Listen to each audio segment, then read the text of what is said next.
interrupted.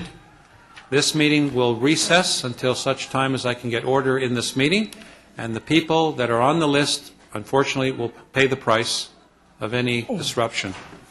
Okay. Good morning, Councillor Michael Del Grande and members of the Budget Committee. My name is Joanna, and this is my daughter, Olivia, who recently began daycare. I'm one of the lucky ones. Due to a few last-minute withdrawals, I was able to get a spot for my daughter, despite a childcare waiting list of over 20,000 in Toronto. Having a childcare spot for my daughter has allowed me to go back to work. It's allowed me to contribute to this economy, both as a worker and a consumer. I can only imagine how hard it must be for parents who can't join the workforce because they don't have childcare. Many people are forced to remain on social assistance because childcare is not available to them. From what I understand, the city is thinking of closing 3 childcare centres. With 20,000 children on the waiting list, this city can't afford to lose 1 childcare space or 1 subsidy. Now a new release plans to increase childcare fees annually by $522 per child in daycares located in schools across the city. For those of you in support of this move, it must be nice to be in the position to play chicken with the livelihoods of vulnerable Torontonians. Make no mistake, removing access to childcare is primarily an attack on women, as primary caregivers of infants and children who are in need of quality care. Toronto needs stable, affordable, and quality childcare. This issue is about providing the next generation with the best start possible. The decisions you make now will have enormous consequences in the years to come. In conclusion, I understand that there isn't a $770 million deficit, but rather a surplus of $116 million. The Honourable Mayor Ford stated during his campaign that he would find the gravy, and his platform articulated time and time again that services would not be cut.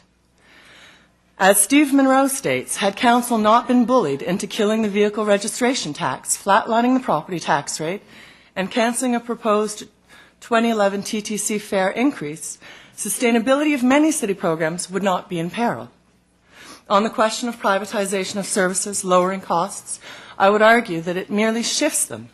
That is because there is a fundamental conflict of interest between public and private. When things are privatized, of course profit comes first, not the public interest. Public functions, i.e. services, are supposed to serve the public, us, we the people. The organization Social Planning Toronto has mapped the proposed cuts and reveals that they are disproportionately located in low-income neighbourhoods. Of the 75 location-specific cuts, 42 are in low-income areas. Shameful, really. I'm worried about the kind of city the proposed cuts will create. I'm worried about the kind of future the next generation, such as my daughter, will have. Toronto is great because of its public services. International rankings place Toronto as one of the most livable cities. Please wrap up. You've used your 3 minutes. That's it, in the world. The proposed cuts will not only destroy Toronto, but will also destroy the place many of us call home. Thank you. Thank you. Thank you. Question by Councillor Parker. Thank you for coming in today, and thank you for your presentation. Are you aware of the predicament that the City of Toronto faces with respect to childcare funding in particular? I'm under the impression that the city is not in a deficit, so I don't understand. The childcare funding principally comes from the provincial government. Mm-hmm. They've cut off their funding to us. That's the problem we've got. Well, then you need to find funding somewhere, because you don't harm those that are marginalized already. I mean, the last place you should be looking to cut are social services. But are you aware it was provincial funding that was earmarked for childcare that has been cut off from the city? We're simply the conduit. We're the pipe, but the source of the funding has been cut off. That's the problem that we've got. Well, then I suggest you raise revenues in ways that will enable you to fund. Or maybe you can join. Maybe you can join with us and let the provincial government know what you feel, how you feel about the reduction in childcare funding. Thank you, Councillor Parker. That's your question. There been Councillor Doucette. Can I take her home? Absolutely. Sure. Kind of grown up.